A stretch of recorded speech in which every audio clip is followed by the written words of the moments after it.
Dear sir, ये email अभिषेक Arora case के बारे में है जो स्वराज नगर पुलिस स्टेशन में दर्ज हुआ था। वहां से आपको इस केस की फाइल मिल जाएगी। आपको पता चलेगा कि दरअसल पिछले महीने हुआ क्या था। पुणे के एडिशनल कमिश्नर ऑफ पुलिस को आया एक ईमेल जिसने सारी पुलिस फोर्स को चौंका दिया। 1 महीना पहले हुई थी एक गलती, एक बहुत महंगी चूक। कौन था अभिषेक अरोड़ा और क्या था ये केस?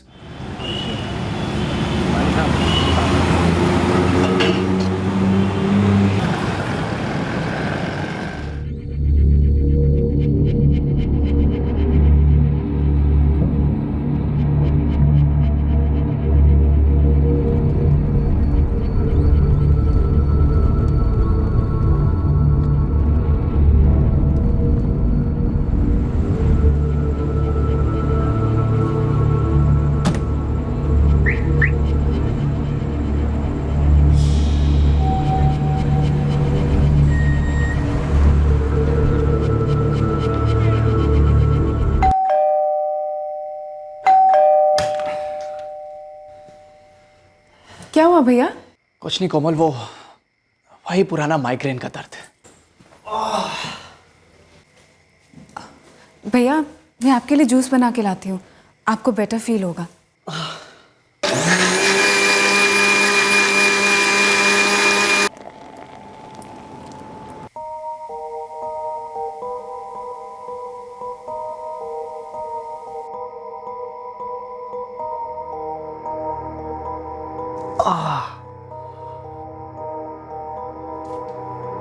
भैया अभी थोड़ा ठीक लग रहा है? नहीं कोमल, सर में बहुत भारी भारी सा लग रहा है। कुछ खा लीजिए, मैंने ना खिचड़ी बनाई है। नहीं, मुझसे खाया नहीं जाएगा। भैया खाली पेट माइग्रेन और बढ़ जाएगा, थोड़ा सा खा लीजिए। नमक ठीक है ना भैया? परफेक्ट है।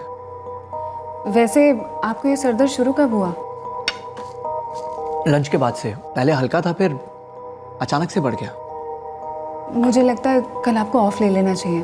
थोड़ा रेस्ट करेंगे तो बेटर फील करेंगे। देखते हैं। वैसे कल के लिए बहुत काम पड़ा है ऑफिस में।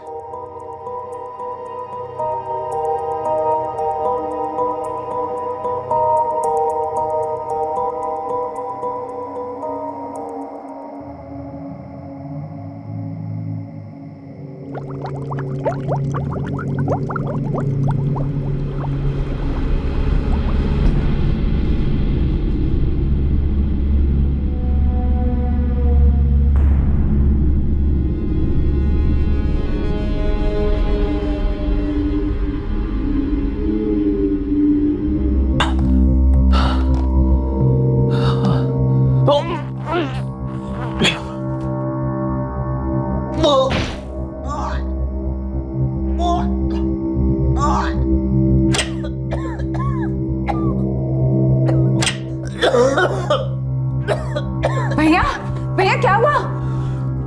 कोमल, वॉमिटिंग हो रही है और चक्कर भी बहुत आ रहे हैं। भैया हम लोग हॉस्पिटल चलते हैं। भैया आराम से भैया।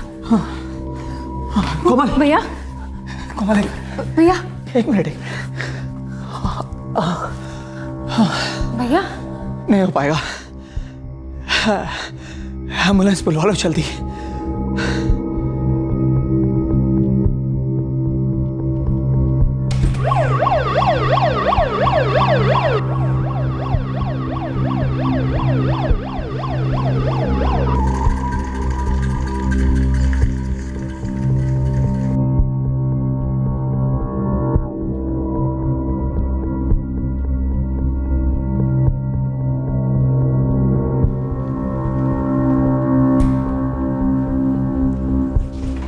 डॉक्टर, भैया ठीक तो है ना?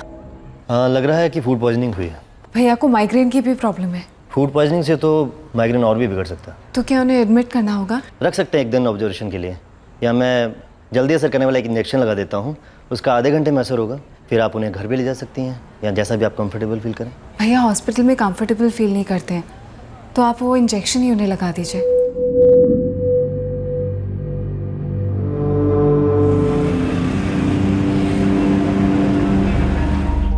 अब आप काफी बेटर हाँ, लग रहे हैं भैया। Much better. मैं तो बहुत डर गई थी। इसमें डरने वाली कोई बात नहीं है, लेकिन हाँ मुझे इस माइग्रेन का जरूर कुछ करना होगा। सोच रहा हूँ योगा वगैरह स्टार्ट कर दूँ। मुझे ऐसा लगता है ना कि आपको ऑफिस से कुछ दिन की छुट्टी ले लेनी चाहिए। हाँ कोमल, मैं भी कुछ ऐसा ही सोच रहा हूँ।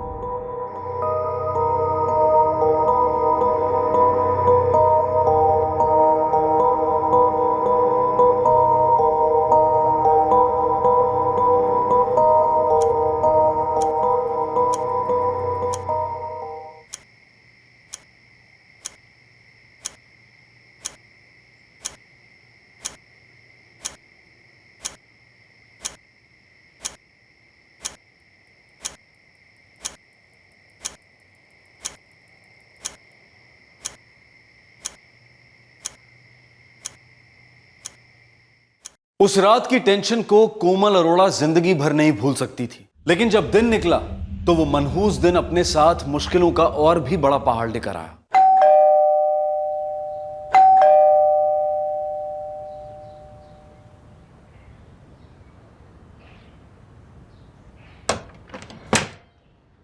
आज दूध का थैली रखना भूल गई क्या दीदी? सॉरी भैया, भूल गई थी।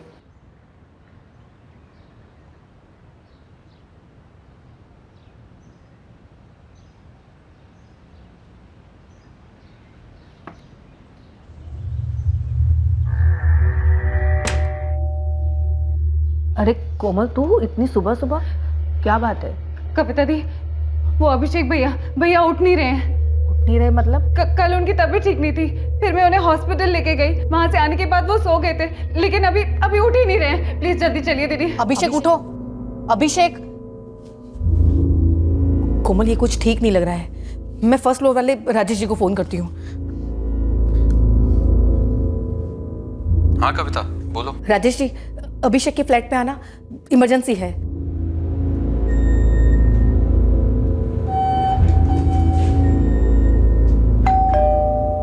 अभिषेक क्या हुआ कोमल? कल ऑफिस में लंच के बाद से उनकी तबीयत थोड़ी खराब थी, और रात को तो मैं उन्हें हॉस्पिटल भी लेके गई थी। कोमल, इसे वापस हॉस्पिटल लेके जाना पड़ेगा। ये कुछ सीरियस है। What nonsense! एम्बुलेंस सर्विस है या मजाक है? आपने कहा था 10 मिनट में पहुंच जाएंगे, आधा घंटा हो चुका है। पेशेंट यहाँ सीरियस है। सीरियस का मतलब समझते हो आप लोग? अभी कहाँ पहुंचे हो? एम्बुलेंस वाले को और 20 मिनट लगेंगे। मेरी कार में ले चलते हैं, एक मिनट इंपॉर्टेंट है। हम सो सॉरी, तुम्हारे भैया नहीं रहे।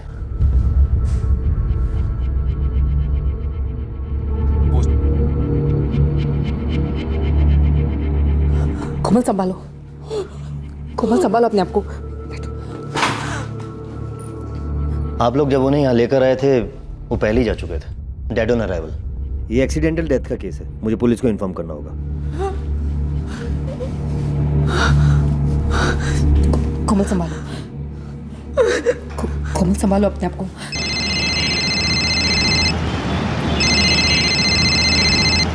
क्या बकवास कर रही है कोमल?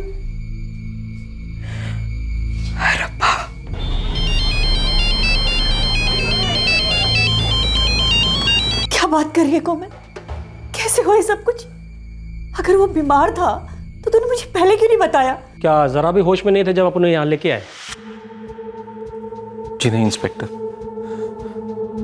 कविता ने मुझे फोन करके बुलाया और उसके तुरंत बाद कार में हम उसे हॉस्पिटल ले आए। शायद रास्ते पर ही जब आपने उन्हें उठाने की कोशिश की तो कुछ आवाज, कुछ मूवमेंट? नहीं इंस्पेक्टर, एक्चुअली कोमल मेरे पास भागी भागी हुई आई। वो डरी हुई थी। उसने कहा कि वो दूध लेकर अपने भैया को देखने गई तो वो चुपचाप लेटा हुआ था। उसने मुझे बुलाया और मैंने जाकर उसको जगाने की कोशिश की, पर कोई रिस्पॉन्स नहीं था। जब सुबह उन्हें देखने गई, डॉक्टर के इंजेक्शन देने के बाद वो बेटर फील कर रहे थे। इनफैक्ट घर वापस जाते वक्त टैक्सी में उन्होंने मुझसे बात भी की। घर लौटने के बाद जब सोए तो रात को कभी उठे? आवाज दी आपको? नहीं, एक्चुअली मैं बाहर सोफे पे बैठे बैठे सो गई थी। सुबह जब दूध लेके मैं उनके कमरे में गई तो देखा वो ऐसे ही पड़े हुए थे, कोई रिस्पॉन्स नहीं था। घर पे और कोई नहीं रहता? जी नहीं, सिर्फ मैं और भैया। 2 साल पहले मम्मी की डेथ हो गई। बाकी कोई रिश्तेदार? जी, हम लोग इंदौर से हैं। भैया से बड़ी दीदी दलजीत दीदी, वो वही रहती है, और हमारी सबसे बड़ी दीदी रजविंदर दीदी, वो लखनऊ रहती है। ठीक है, अभी बॉडी का पोस्टमार्टम होगा, उसके बाद बॉडी आपको मिलेगी। अभिषेक अरोड़ा की मौत को एक एक्सीडेंटल डेथ करार दिया गया, लेकिन 1 महीने के बाद पुणे के एडिशनल कमिश्नर ऑफ पुलिस को आए एक ईमेल ने शक का पिटारा खोला और जुर्म की बू फैलने लगी।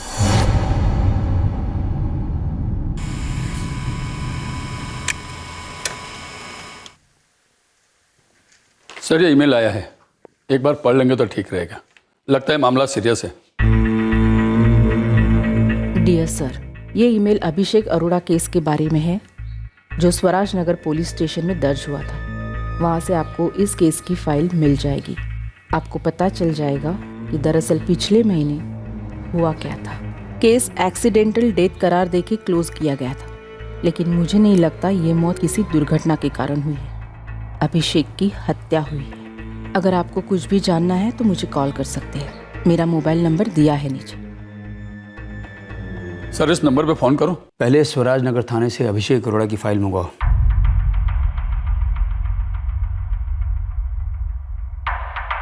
किसने मंगाई है फाइल? एसीपी साहब के ऑफिस से रिक्वेजिशन आई है। ये एक ही फाइल मंगाई है अभिषेक अरोड़ा की कि और भी है? फिलहाल तो एक ही मंगाई है। ठीक है, भेज दो।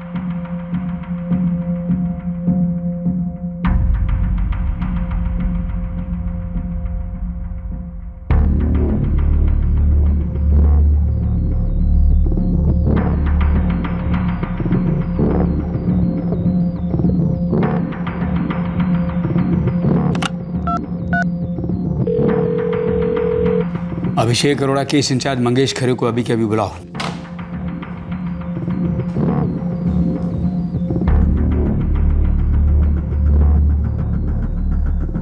सर, अभिषेक अरोड़ा को माइग्रेन प्रॉब्लम था, वो दवाई भी लेता था उसके लिए।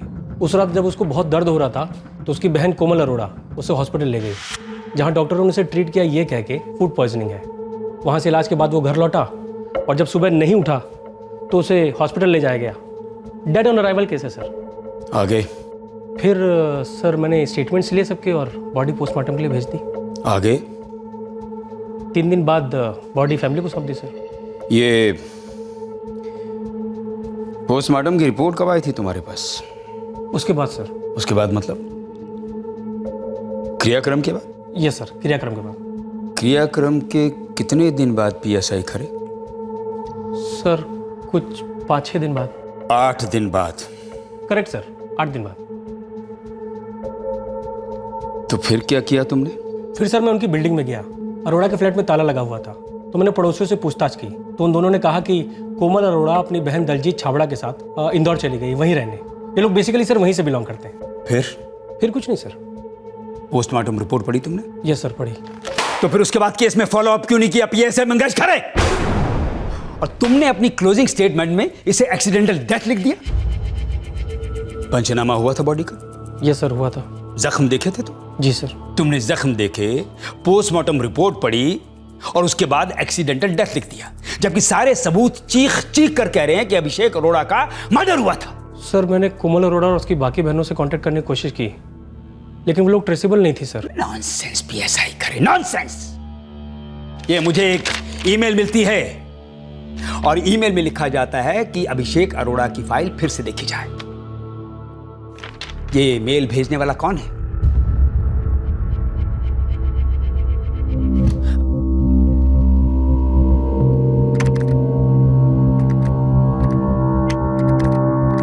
डियर सर, ये ईमेल अभिषेक अरोड़ा केस के बारे में है। केस एक्सीडेंटल डेथ करार देके क्लोज किया गया था, लेकिन मुझे नहीं लगता ये मौत किसी दुर्घटना के कारण हुई है।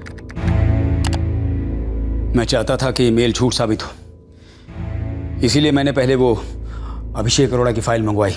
लेकिन फाइल के पहले पन्ने पर ही पोस्टमार्टम रिपोर्ट है, जिससे मालूम होता है कि एक मर्डर के केस को एक्सीडेंटल डेथ डिक्लेयर किया गया, एडीआर और केस क्लोज किया गया। जब तुमने जख्मों के निशान देख लिए थे पोस्टमार्टम रिपोर्ट पढ़ ली थी तो तुमने तुरंत एफआईआर दर्ज क्यों नहीं की? सर पोस्टमार्टम रिपोर्ट क्रिमेशन के बाद आई, और जब मैंने जख्म देखे थे तो कोमल अरोड़ा से पूछा था कि किसी पे शक है, कोई झगड़ा हुआ, तो उसने साफ बोला नहीं। क्या बात कर रहे हो पीएसआई करे? इस केस में किसी ने शिकायत नहीं की सर। तो तुम खुद शिकायत करता क्यों नहीं बन गए? अगर ये महिला की ईमेल नहीं आई होती तो ये केस एक परफेक्ट क्राइम की मिसाल बन जाता। एक आदमी की हत्या हुई है और उसे एक्सीडेंटल डेथ डिक्लेयर किया गया। किस लिए? इसलिए नहीं कि पंचनामे में कोई चूक थी या पोस्टमार्टम रिपोर्ट में कोई चूक थी, बल्कि इसलिए कि इस केस के इन्वेस्टिगेटिव ऑफिसर के द्वारा भयंकर लापरवाही की चूक की गई है। जोगलेकर, अभिषेक अरोड़ा केस की फाइल रीओपन करो, उसका चार्ज ले लो। आईपीसी 302 के तहत एफआईआर दर्ज करो और इसकी शिकायतकर्ता पुलिस ही होगी। वो लड़की कोमल अरोड़ा और उसके वो दोनों पड़ोसी राजेश और कविता, तीनों को उठवाओ। देखो, इस केस की मुझे डेली रिपोर्ट चाहिए। इस केस में मर्डर सिर्फ अभिषेक अरोड़ा का ही नहीं हुआ बल्कि हमारी कानून व्यवस्था का भी हुआ है, और वो भी हमारे अपने ही डिपार्टमेंट के हाथों। समझा सर। एसीपी ऑफिस से अभिषेक अरोड़ा की फाइल मंगाओ तुरंत। डिपार्टमेंट की चूक है, डिपार्टमेंट को ठीक करनी है। सर, अभिषेक अरोड़ा का बंद केस दोबारा खुला। एक नई इन्वेस्टिगेटिव टीम ने बागडोर संभाली। एक माइग्रेन के मरीज का फूड पॉइजनिंग और दवाइयों के कॉकटेल से एक्सीडेंटल मौत का केस अब एक ऐसा मर्डर केस साबित होने जा रहा था जिसमें इंसानी रिश्तों में आने वाले टेढ़े मेढ़े मोड़ रोशन होने जा रहे थे। सर कोमल ऐसी हड़बड़ाई हुई आई कि बस उसकी मदद करने के अलावा कुछ सूझा ही नहीं। तो आपने लाश पर कोई जख्म के निशान नहीं देखे? नहीं सर, मैंने कुछ नोटिस ही नहीं किया। सर, अभिषेक और मैं अच्छे दोस्त हैं और मुझे शुरू से मालूम था कि अभिषेक को माइग्रेन का बहुत पुराना प्रॉब्लम है। अभिषेक और कोमल के बीच कोई झगड़ा? इस बारे में मुझे कुछ नहीं मालूम, लेकिन अभिषेक बहुत ही डिसेंट इंसान था, अच्छी पोजीशन पे था और यहाँ उसके 2 फ्लैट्स थे, एक जिसमें वो रहता था और दूसरा बगल वाला जो उसने हाल ही में खरीदा था। कोमल इस वक्त अपनी बहन दिलजीत के साथ इंदौर में रह रही है? जी सर, क्रियाक्रम के 2 दिन बाद ही वो लोग यहाँ से चले गए थे। एक्चुअली दिलजीत नहीं चाहती थी कि कोमल पुणे में अकेली रहे।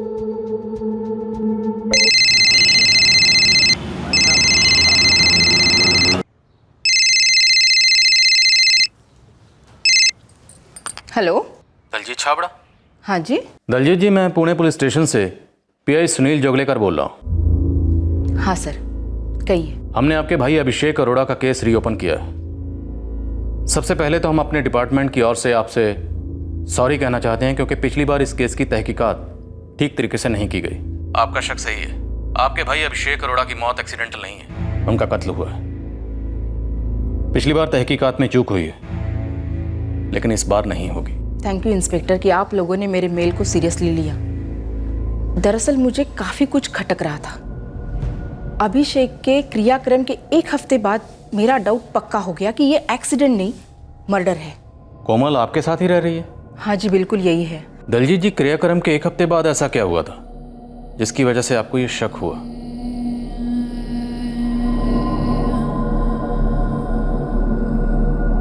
इतनी जल्दी भी क्या है कोमल? अब इंतज़ार करने का कोई खास कारण भी तो नहीं है ना दीदी। वैसे भी मैं पुणे में कब तक रहूँगी? इंदौर या उसके आसपास मुझे भी तो घर चाहिए, अपने खुद का घर। मेरी बहन कोमल का सारा दुख दर्द तभी तक था जब तक अभिषेक का अंतिम संस्कार नहीं हुआ था। कोमल को अभिषेक के फ्लैट्स और गाड़ी बेचने की बड़ी जल्दी लगी थी, अजीब सी जल्दी। एक तरफ हम 2 बड़ी बहनें हमारे इकलौते भाई को बेवक्त होने का शौक मना रहे थे, और ये कोमल जो 4 साल भाई के साथ रही थी, फिर भी उस पर कोई खास फर्क ही नजर नहीं आ रहा था। कोमल, कहाँ जा रही हो? ऐसे ही थोड़ी फ्रेश हवा खाने, और थोड़ी चाट भी। आप खाएंगे? आपके लिए भी ले आऊं? नहीं,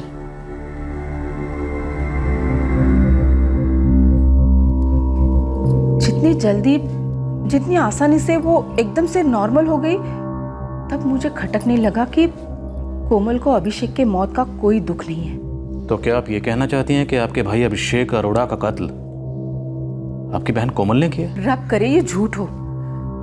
अभिषेक हमारा इकलौता भाई था, बहुत प्यार करता था सबसे, और जरूरत हो तो दिल खोल के मदद भी करता। फिर कोमल उसका कत्ल क्यों करेगी? जी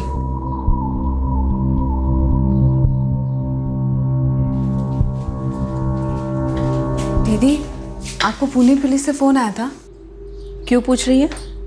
क्योंकि मुझे आया है। पुणे बुलाया पूछताछ के लिए। अब भैया तो गए, क्रियाक्रम तक हो गया, अब वापस क्यों केस खोल रहे? पुलिस का काम वही जाने, जो कह रहे चुपचाप कर ले। और कोई चारा भी तो नहीं है। कहते अगर तुम पुणे नहीं आई तो तुम्हारे नाम का अरेस्ट वारंट निकालेंगे। पता नहीं अब मुझसे ऐसा क्या पूछना है जो उन्हें मालूम नहीं है।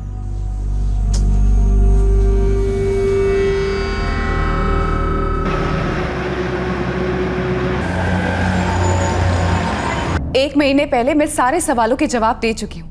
अब 1 महीने बाद ये नए सवाल कहाँ से खड़े हो गए? सवाल नए नहीं है, ये सवाल आपसे पहले भी पूछा गया था कि क्या आपको किसी पर शक है, और मैंने तब भी कहा था मुझे किसी पर कोई शक वक नहीं है।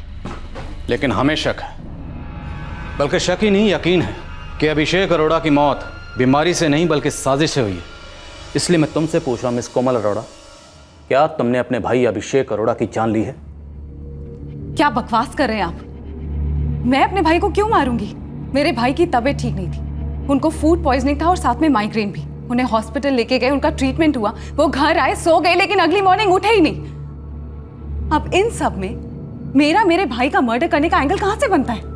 तुम्हारा भाई बीमार जरूर था, लेकिन उसकी मौत बीमारी से नहीं हुई। ये रही पोस्टमार्टम रिपोर्ट। इसमें साफ साफ लिखा गया है कि अभिषेक अरोड़ा की जिस्म पर निशान थे, नाखूनों के निशान, गला दबाने के निशान, झड़प के निशान। अब तुम्हारे लिए इस बात से इनकार करना बड़ा मुश्किल होगा कि तुमने अपने भाई की बॉडी पर किसी तरह के कोई निशान देखे ही नहीं। मैं सच कह रही हूँ, मैंने कोई निशान विशान नहीं देखे। आप लोग मुझे फंसा रहे हैं। मिस कोमल अरोड़ा, अगर तुमने जख्मों के निशान देखे भी होते तब भी तुम दुनिया में इस बात का ढिंढोरा तो नहीं पीटती कि यह एक्सीडेंट नहीं बल्कि मर्डर था। लेकिन ये पोस्टमार्टम रिपोर्ट, इसमें सब कुछ सच लिखा गया है, पंचनामा किया गया था, और उसमें यह साफ नजर आ रहा है कि तुम्हारे भाई के जिस्म पर निशान है, खरोंचों के निशान, नाखूनों के निशान। तुम और तुम्हारा भाई अभिषेक फ्लैट में अकेले रहते थे ना? जिस रात अभिषेक की जान गई उस रात भी तुम दोनों अकेले ही थे। अब एक बात तो तय है कि अभिषेक का कत्ल तुम दोनों में से किसी एक ने किया है। अब अभिषेक खुद तो अपनी जान नहीं ले सकता, तो बची कौन? तुम। मिस कोमल अरोड़ा, इस गलतफहमी में मत रहना कि हम पुलिस वाले औरतों के साथ सख्ती से पेश नहीं आते। ये जो हमारी महिला कांस्टेबल है ना, ये आरोपियों को बरसों याद रहती है।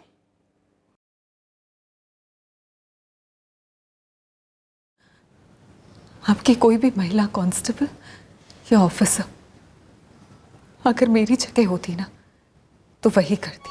क्या करती हो? कुछ सवालों के जवाब सुनने के लिए हिम्मत चाहिए होती है इंस्पेक्टर। बकवास बंद करो मिस कोमल अरोड़ा।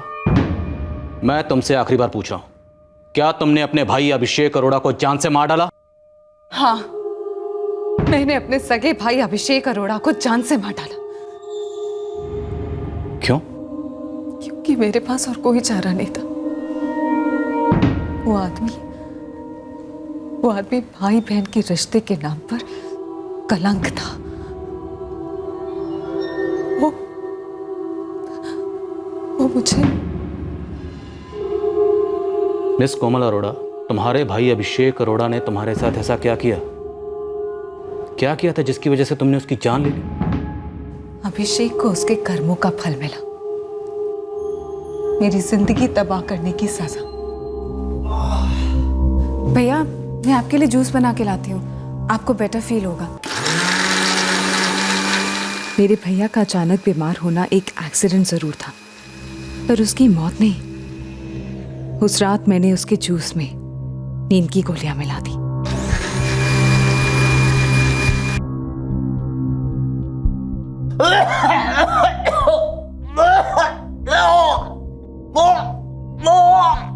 मुझे मालूम था कि उन गोलियों की वजह से अभिषेक को उल्टियां होंगी। भैया, भैया क्या हुआ? कोमल, वॉमिटिंग हो रही है और और चक्कर भी बहुत आ रहे हैं। भैया हम लोग हॉस्पिटल चलते हैं। नहीं हो पाएगा,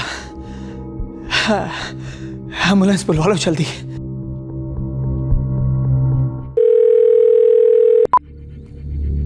हाँ कोमल बोलो। बाबू मुँह से उल्टियाँ हो रही हैं। जितनी गोलियां बोली थी उतनी दी है ना? हाँ 4 गोलियां मिलाई थी जूस में। कौन है ये बाबू? मेरा दोस्त है। कैसा दोस्त? ऐसा दोस्त जो मेरे दर्द को समझता है। बापू और मेरी दोस्ती इंदौर की है, जहाँ से मैं हूँ, और वो भी। मैं उसे सब कुछ बताती थी, सब कुछ। उसने मेरी तकलीफ दूर कर दी, अभिषेक से छुटकारा दिला दिया। मैंने इंतजार किया अभिषेक के सो जाने का।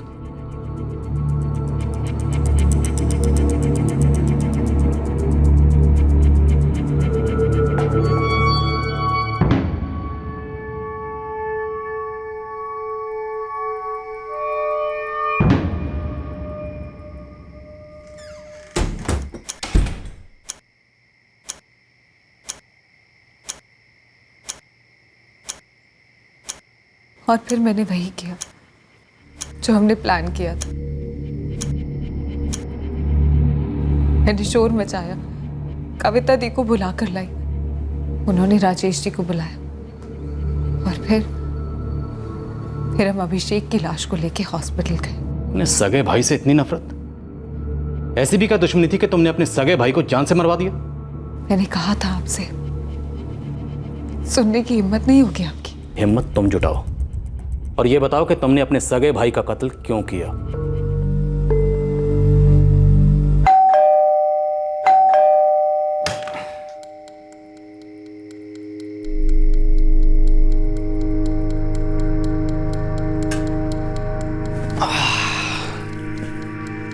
भैया पानी। Thank you. और तुम्हारी कंप्यूटर क्लास कैसे चल रहा है कोमल? बहुत बढ़िया भैया, इनफैक्ट मैंने बेसिक प्रोग्रामिंग जावा तो कंप्लीट भी कर लिया। वेरी गुड, इसी तरह मेहनत करती रहो कोमल। वैसे ऑन सेकंड थॉट मुझे लगता है अगर सिर्फ मेहनत करती रहोगी तो बहुत बोर हो जाओगी, थक जाओगी तुम। थोड़ा एंजॉय करना भी जरूरी है। तुम्हारा मन नहीं करता अपनी फ्रेंड्स के साथ बाहर घूमने जाओ, मॉल जाओ, मूवीज देखो? क्यों नहीं करता भैया, इनफैक्ट मैं अपनी क्लासेस की फ्रेंड्स के साथ बहुत बार जाती हूँ। कोमल, एक बहुत अच्छी मूवी इस वक्त मेरे पास भी है, देखोगी? अभी? आजा आजा कोमल, बैठ, ये देख, बहुत ही कूल है।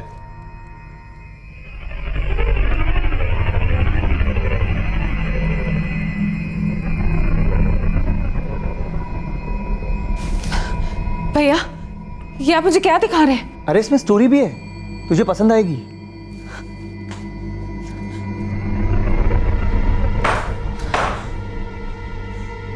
मेरा खुद का बड़ा भाई मुझे पोर्नोग्राफी दिखा रहा था। कब की बात है? 2 साल पहले शुरू हुआ ये सब। मुझे समझ ही नहीं आ रहा था कि वो ऐसा कैसे कर सकते हैं, और उसे पता नहीं चलता था कि मुझे कितनी गेन आ रही है। शायद उसे पता था, और उसे उन्हीं सब में कोई गंदा सा मजा भी आ रहा था। मैं जितना हो सकता उससे दूर रहती, पर वो मुझे बार बार समझाने की कोशिश करता कि मैं उसके साथ सोने के लिए राजी हो जाऊं। सर सोचिए, कितनी भद्दी बात, कितनी घिनौनी बात कह रहा था वो मुझसे। कभी वो दिन रात वही बात करता, तो कभी उन्हें लगता कि मुझे पॉर्न फिल्में दिखाने से मेरा मन बदल जाएगा। लेकिन मैं हर दिन थोड़ी थोड़ी बढ़ती जा रही थी, लेकिन वो और ठीक होता जा रहा था। ऐसी भद्दी बातें करता, हरकतें करता। कभी मुझसे मेरे कपड़ों का साइज पूछता, तो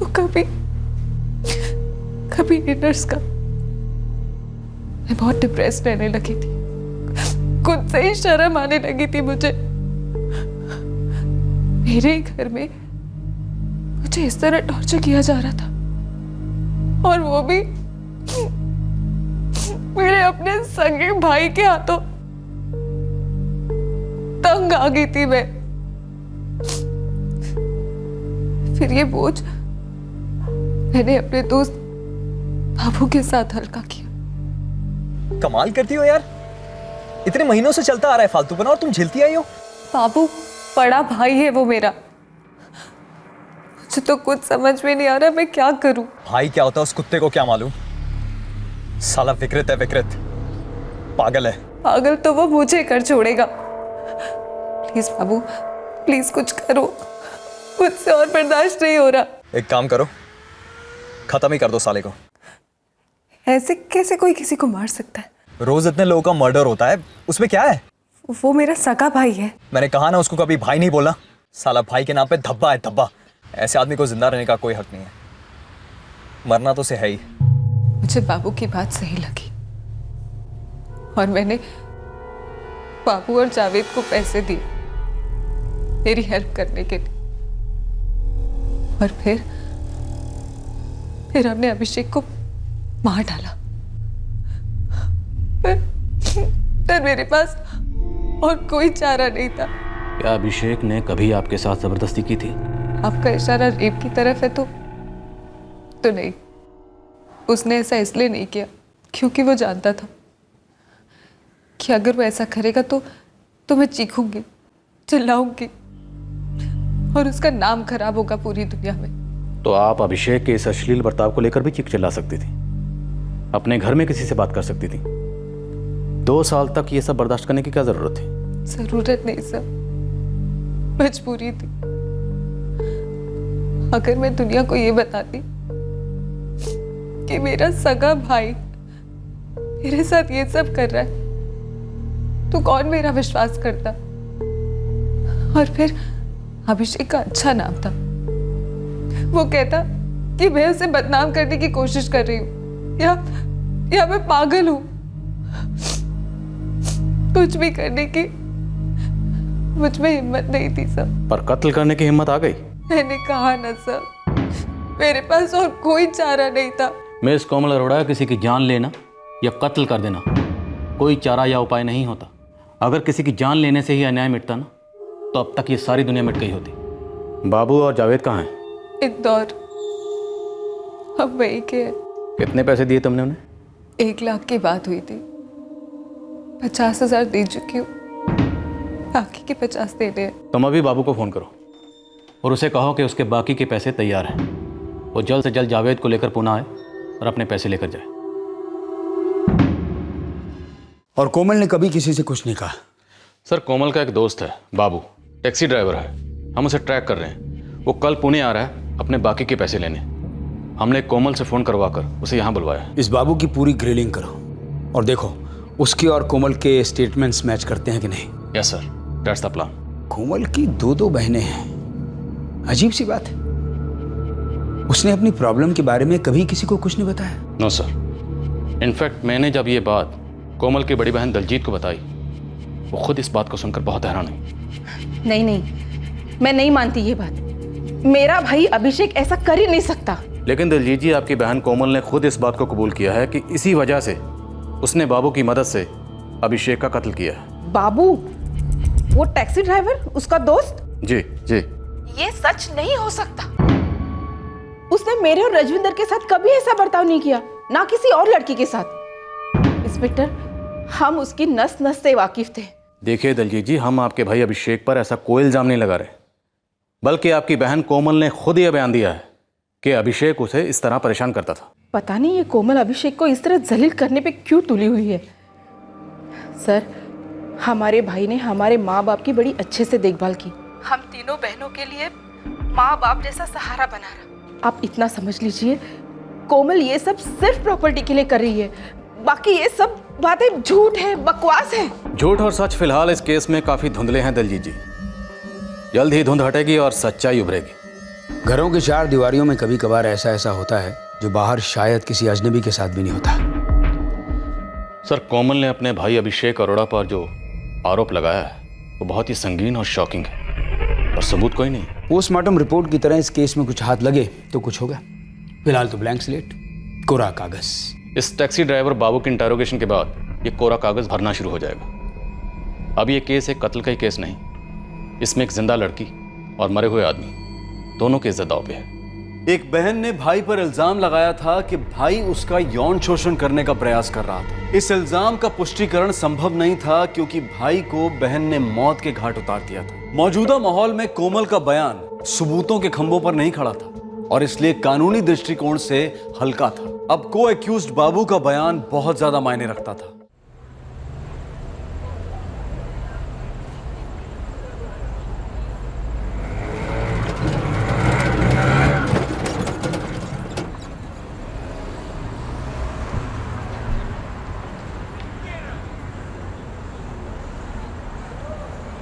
बाबू 50,000 लेने आया है।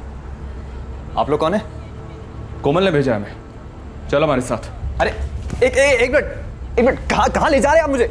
अरे देखिए, मुझे पहले कोमल से बात करनी है। और मुझे तुझसे बात करनी है। डालो अंदर से। अरे किधर कहाँ ले जा रहे हैं? कहाँ ले जा रहे हैं आप लोग मुझे?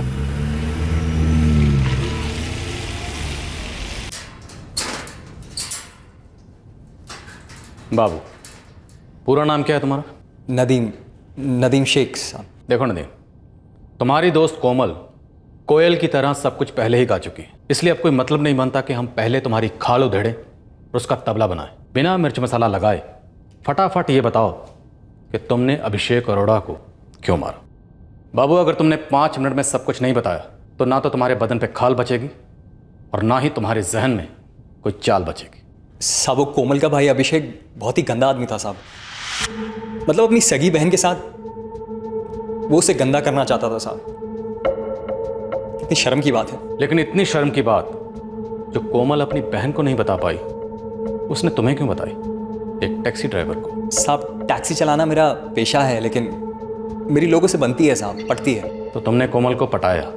ऐसा नहीं है साहब। वो कोमल की बड़ी बहन दलजीत, वो अक्सर मुझे काम के लिए बुलाया करती थी साहब। कभी किसी पार्टी को घुमाना हो, इधर उधर जाना वगैरह वगैरह। इस तरह मेरी कोमल से बातचीत शुरू हुई और फिर दोस्ती। कोमल ने तुम्हें कब बताया कि उसका बड़ा भाई उसके साथ इस तरह की हरकतें करने की कोशिश कर रहा है? कोमल 2-3 महीने में एक बार इंदौर आया करती थी। पहले बहुत खुश रहती थी, लेकिन बाद में बहुत दुखी रहने लगी। मैंने कई बार उससे पूछने की कोशिश करी, लेकिन उसने कभी कुछ बताया नहीं।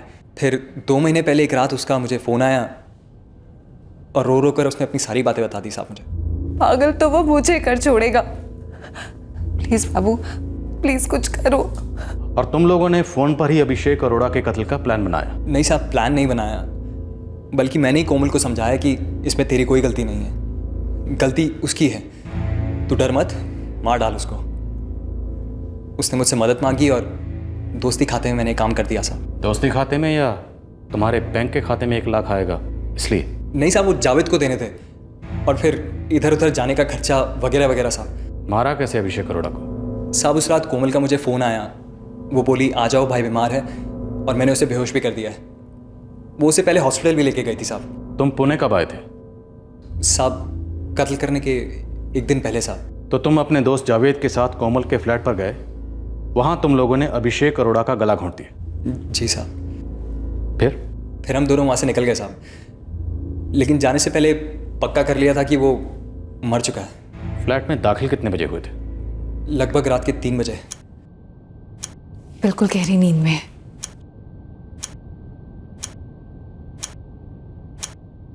तो अभिषेक अरोड़ा का कत्ल करने के तुरंत बाद तुम लोग वहां से निकल गए? जी साहब, मैं और जावेद वहां से तुरंत निकल गए साहब। और तुम और जावेद पहले से उनका इंतजार कर रहे थे? उस रात कोमल का मुझे फ़ोन आया और वो बोली कि वो लोग हॉस्पिटल से घर आ चुके हैं, तो हम कॉलोनी की दीवार फांद के वहाँ इंतज़ार करने लगे साहब। कोमल का दोबारा फ़ोन आया, वो बोली आ जाओ। हम ऊपर गए और काम किया और उसी रास्ते वापस आ गए साहब। उसके बाद कहाँ गए? साहब, लॉज में ठहरे 1 दिन के लिए, आराम किया और फिर अगले दिन इंदौर के लिए रवाना हो गए साहब। और उसके बाद कोमल से कोई बात नहीं हुई? हुई थी साहब। कोमल ने फ़ोन करके बोला कि बाकी के 50,000 वो बाद में देगी। उसके बाद हम इंदौर के लिए निकल गए साहब। तुम्हारा साथी जावेद मिर्ज़ा कहाँ है? वो इंदौर में है साहब। इंदौर में कहाँ?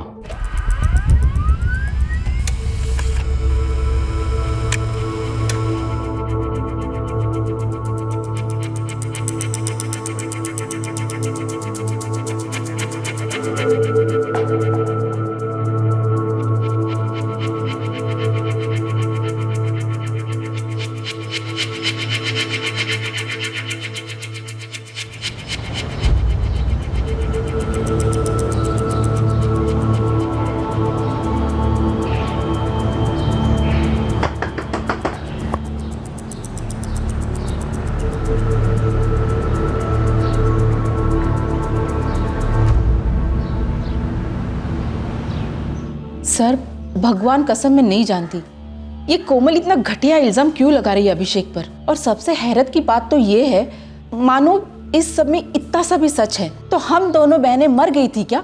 हमें भनक तक नहीं लगने दी, जबकि कितनी बार यहाँ आके गई है। कोमल का कहना है कि उसे लग रहा था कि आप उसकी बात पर यकीन नहीं करें, इसलिए उसने ये बात आपको ना बताकर अपने उस दोस्त बाबू उर्फ नदीम शेख को बताई। फिर उन लोगों ने मिलकर आपके भाई का कत्ल कर दिया। वैसे कोमल पिछले 2 साल में इंदौर कितनी बार आई? आते जाते रहती थी। पर आपका ये पूछने का मतलब क्या है सर?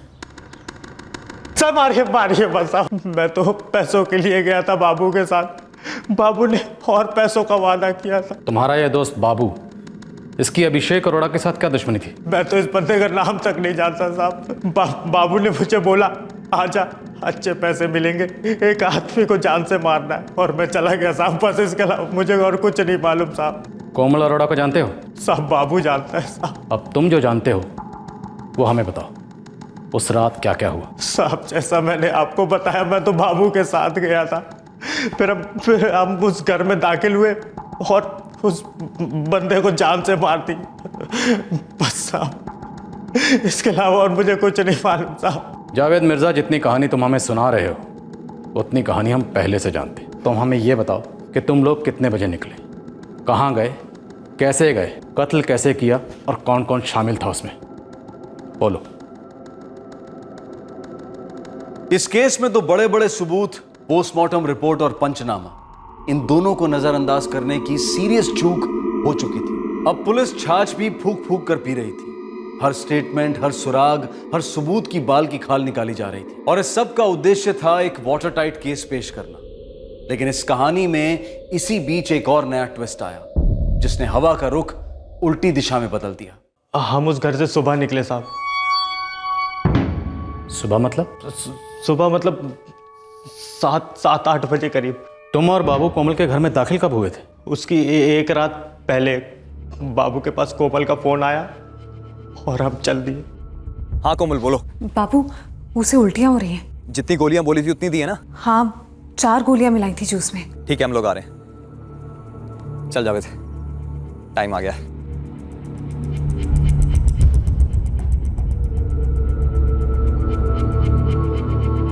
अभिषेक अरोड़ा का कत्ल करने के बाद तुम तीनों ने क्या क्या किया? साहब फिर हम उसके कमरे से बाहर आ गए। जावेद तू थक गया होगा, एक काम कर, थोड़ी देर सोफे पे सुस्ता ले, हम कुछ देर में निकलेंगे, ठीक है?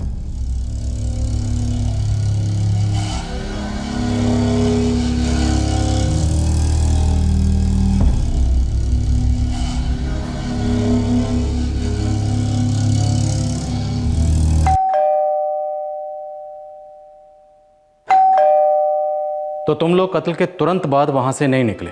नहीं साहब, मैं थोड़ा देर सोया वहां पर, फिर उसके बाद निकले हम। और बाबू और कोमल दोनों एक साथ थे कोमल के कमरे में? जी साहब।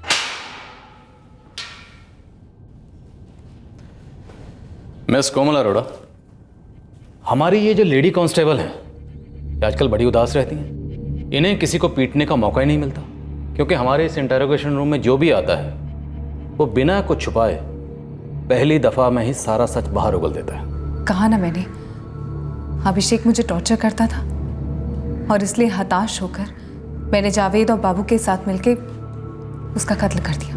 लेकिन कहानी यहां खत्म नहीं होती, कहानी में ट्विस्ट है। और ट्विस्ट यह है कि तुम पुणे से इंदौर सिर्फ अपनी बहन से मिलने नहीं जाती थी, तुम पुणे से इंदौर जाती थी इस बाबू से मिलने। और ये बाबू भी स्पेशली इंदौर से पुणे तुम्हें यहां मिलने आता था। हाँ साहब, यहाँ आते जाते रहते, मैं इन्हें पहचानता हूँ। कत्ल की रात, कत्ल के बाद तुमने और बाबू ने तुम्हारे कमरे में रात गुजारी एक साथ। और सच ये है मिस कोमल अरोड़ा कि बाबू सिर्फ तुम्हारा दिल हल्का करने वाला दोस्त नहीं है, वो तुम्हारा दिल धड़काने वाला दोस्त है। Is your boyfriend. शुरुआत बेशक दोस्ती से हुई, लेकिन बाद में इस पुणे इंदौर के दोस्ती वाले हाईवे पर रोमांस की गाड़ियां बड़ी तेजी से दौड़ने लगी।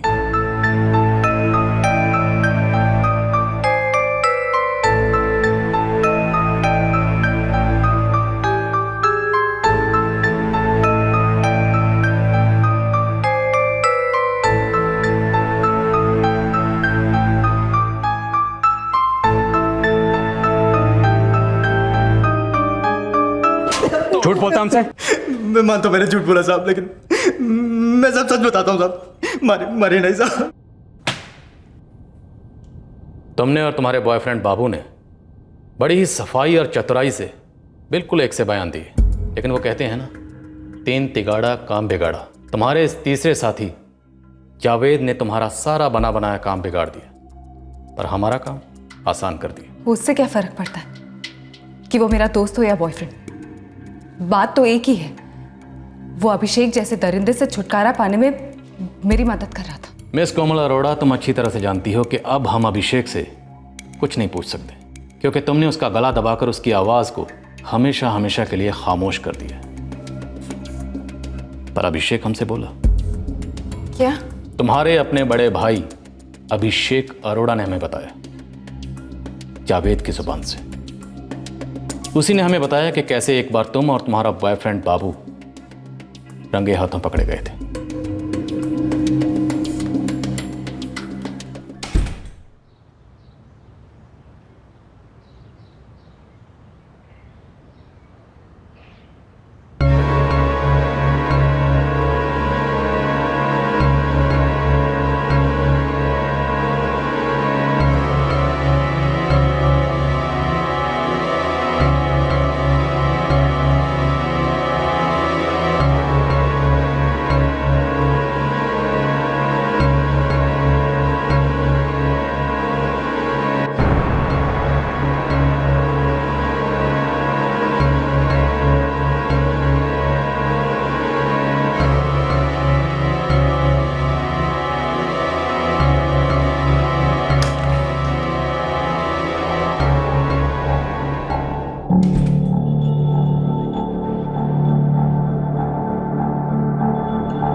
बाबू नाम है उसका।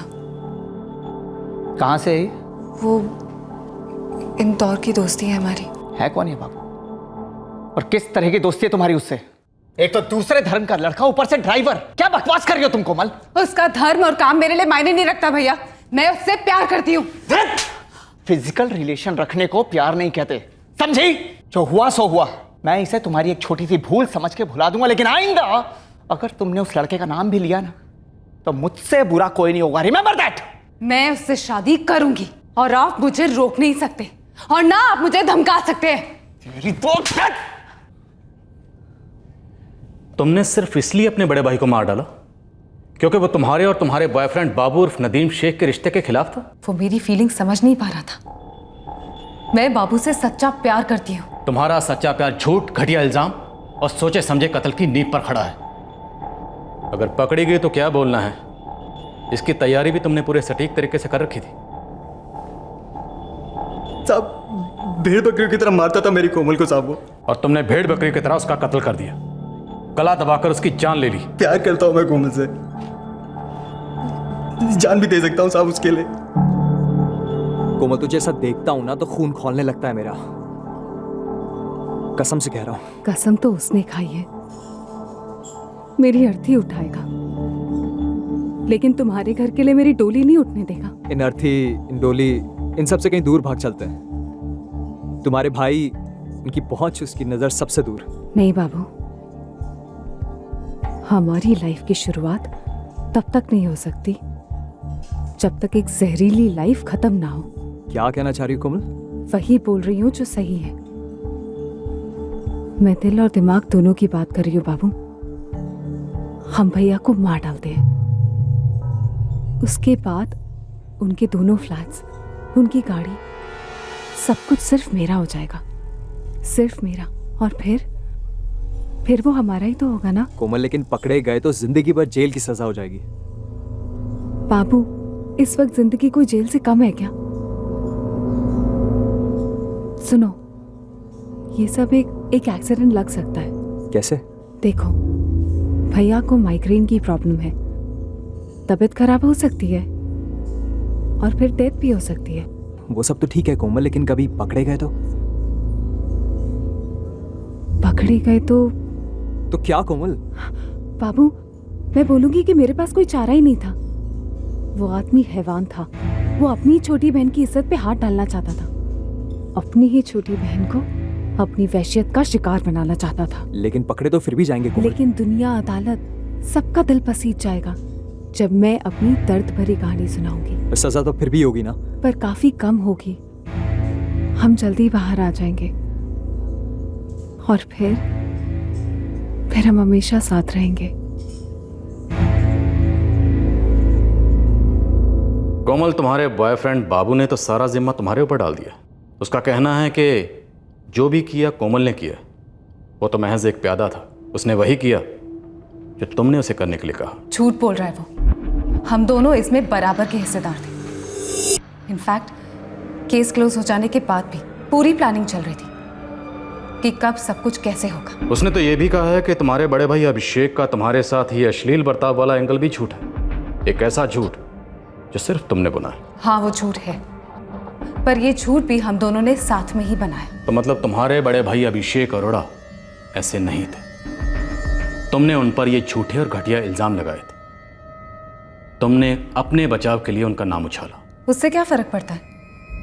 वो तो मर चुका है ना, तो उसे नाम से क्या लेना? और हम जिंदा लोगों की जो जिंदगियां उछल रही थी, उसका क्या? तुम्हारे बड़े भाई ने तुम्हारा लव अफेयर रोकना चाहा। इसके लिए ना तुमने सिर्फ उसका कत्ल किया, बल्कि उसकी इज्जत को भी चूर चूर करना चाहा। जब मैं उसकी जिंदगी में दखल नहीं दे रही थी, तो मेरी जिंदगी में दखल देने का हक उसे किसने दिया? तो तुम्हें यह हक किसने दिया था कि तुमने उसकी जान ली?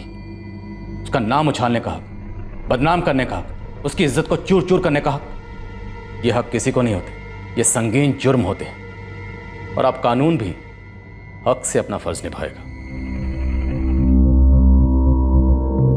ये एक निर्मम हत्या है, cold blooded murder.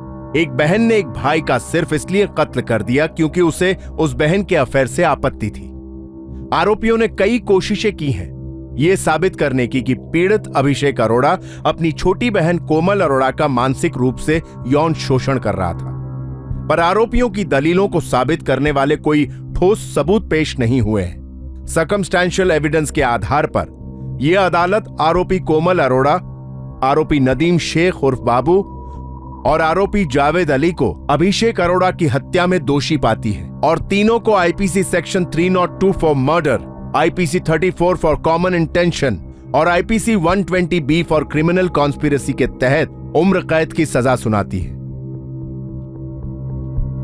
Chargesheet file करने के बाद जब केस कोर्ट में पेश किया गया, तब तीनों आरोपियों कोमल, बाबू और जावेद ने अपने दोषी ना होने की दलील की। मुकदमा चला और 1 साल की सुनवाई के बाद उम्र कैद की सजा सुनाई गई। केस के दौरान तीनों आरोपी उस बड़े झूठ पर अड़े रहे कि अभिषेक ने कोमल का मानसिक तौर पर यौन शोषण किया था, लेकिन सहानुभूति की दाल गली नहीं। होने को अभिषेक पर लगाए गए आरोप से काफी बड़ा बवाल खड़ा हो सकता था और अगर उसमें हल्की सी भी सच्चाई की झलक होती तो शायद कोमल को सहानुभूति मिलती और शायद कोर्ट का फैसला भी थोड़ा अलग होता। लेकिन पुलिस ने आरोपी जावेद मिर्जा, बाबू और कोमल के बयानों में कई असमानताएं पाई, जिसकी वजह से कत्ल का असली हेतु उभर कर सामने आया। एक इन्वेस्टिगेटिंग ऑफिसर की गहरी लापरवाही की वजह से एक मर्डर केस को एक्सीडेंटल केस करार दिया गया और इस केस को क्लोज कर दिया गया। लेकिन जब यह केस दोबारा खुला, तब एक बहन ने अपने मकसद को हासिल करने के लिए सच्चाइयों को टेढ़ा किया और एक निर्दोष कत्ल हुए भाई पर विकृति का झूठा आरोप लगाया। वहीं इसी केस में पीड़ित की दूसरी बहन ने इसमें साजिश और लालच की बू को सूंघ लिया और उसके एक ईमेल ने इस केस को अपने सर के बल उलट दिया। किताब का आखिरी पन्ना पलटने तक और फिल्म की आखिरी रील खत्म होने तक कोई कहानी खत्म नहीं होती। कोई भी कानूनी फैसला जोश और सनसनी के आधार पर नहीं किया जा सकता। सच के हर कतरे को टटोलने के बाद, हर पक्ष के तर्क को सुनने के बाद अदालतें अपने फैसलों पर पहुंचती हैं।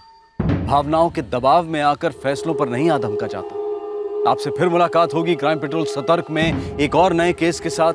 तब तक अपना ख्याल रखें, सुरक्षित रहें, स्वस्थ रहें और याद रखें, सही वक्त, सही कदम, सतर्क रहें। जय हिंद। इस तरह के और भी एपिसोड देखने के लिए हमारे चैनल को सब्सक्राइब करें और बेल आइकन दबाना ना भूलें।